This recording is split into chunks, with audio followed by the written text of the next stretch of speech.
As Joseph Stalin established firm control over the Soviet Union, another dictator rose to power in Europe. Who was Benito Mussolini? What type of government did he implement?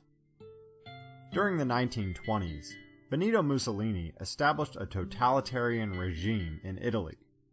A powerful and persuasive speaker, Mussolini played on public dissatisfaction with high unemployment, inflation, and frequent labor strikes, as well as fear of communist influence in politics. Mussolini took advantage of the unstable situation by appealing to Italy's wounded national pride. He won the support of many Italians by promising to address the economic suffering and the threats posed by communism. In 1921, Mussolini established the Fascist Party. Fascism is a political ideology that stresses extreme nationalism and places the interest of the nation above that of the individual. Fascism also emphasizes the need for a strong leader with the power necessary to address and eliminate the nation's problems. In October of 1922, Mussolini led 30,000 of his followers, known as Black Shirts, in an event known as the March on Rome. When many of the police, military, and government officials refused to stop the movement, the Italian king appointed Mussolini to lead the government. Rather than using the title of Prime Minister, Mussolini referred to himself as Il Duce, meaning the leader.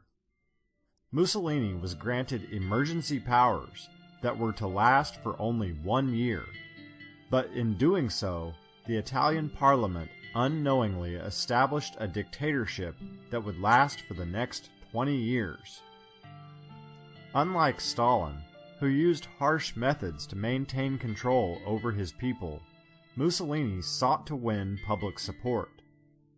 Mussolini praised the Italian people and their past, stirring up emotions by adopting much of the imagery of the Roman Empire. Mussolini glorified the nation's workers and the middle class, while promising to restore Italy to its former position as a world power. Under fascist rule, Italy had a balanced budget, inflation was eliminated, and the railway system was modernized. However, much of the success stemmed from the fact that Mussolini silenced his opposition. Opposing political parties were disbanded, while the press, radio, and film were used to distribute a ceaseless flow of propaganda.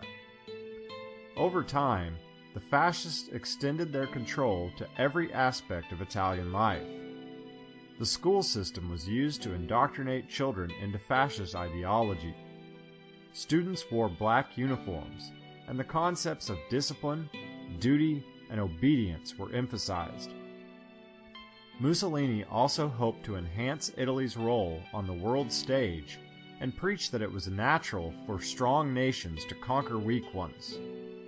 Ethiopia, one of the few remaining independent nations in Africa, became his first target. Haile Selassie, the Emperor of Ethiopia, pleaded with the League of Nations for support as thousands of Italian soldiers prepared to invade in 1935. The League of Nations responded with a modest economic boycott of Italy and offered no military assistance as Selassie was forced to flee. Ethiopia was conquered and officially annexed by Mussolini in May of 1936.